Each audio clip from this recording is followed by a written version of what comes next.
आपने देखा कि लड़की डॉक्टर को इनकार कर देती है। अब आगे। डॉक्टर अपनी मोहब्बत के इनकार के बाद बिल्कुल टूट चुका था। उसका दिल किसी खुशी में नहीं लगता था। एक दिन उसके दोस्त उसे गांव में होने वाली शादी में ले गए ताकि वो अपने गम को भूल सके। शादी का पहला फंक्शन शुरू हुआ तो अचानक उसकी नज़र एक डांसर लड़की पर पड़ी।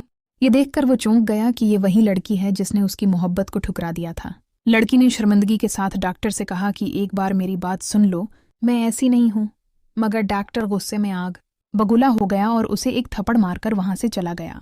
वक्त गुजरता गया और आहिस्ता आहिस्ता डॉक्टर का गुस्सा ठंडा हुआ। उसके दोस्तों और वालिदीन ने उसे समझाया कि शायद तुम्हें उसकी बात सुननी चाहिए थी। आखिरकार डॉक्टर ने फैसला किया कि वो एक बार उस लड़की से जाकर मुलाकात करेगा। जब वो उसके घर पहुंचा तो उसने देखा कि लड़की की माँ बीमार है और घर में कमाने वाला कोई नहीं। हालात की मजबूरी ने उसे ये रास्ता अख्तियार करने पर मजबूर किया था। ये जानकर डॉक्टर का दिल भर आया और उसने फैसला किया कि वो न सिर्फ उसके दुख को समझेगा बल्कि उसकी जिंदगी को बदलने की जिम्मेदारी भी लेगा। डॉक्टर ने उस लड़की की माँ की खिदमत अपने सर ले ली और फिर धूमधाम से उस लड़की से शादी की। सबके सामने एक तवाइफ को अपनी बीवी बनाकर इज्जत वाली जिंदगी दी। ये थी एक डॉक्टर की सच्ची मोहब्बत, जिसने मुश्किल वक्त में भी अपनी महबूबा को अपनाया और उसे वो इज्जत दी जिसकी वो हकदार थी।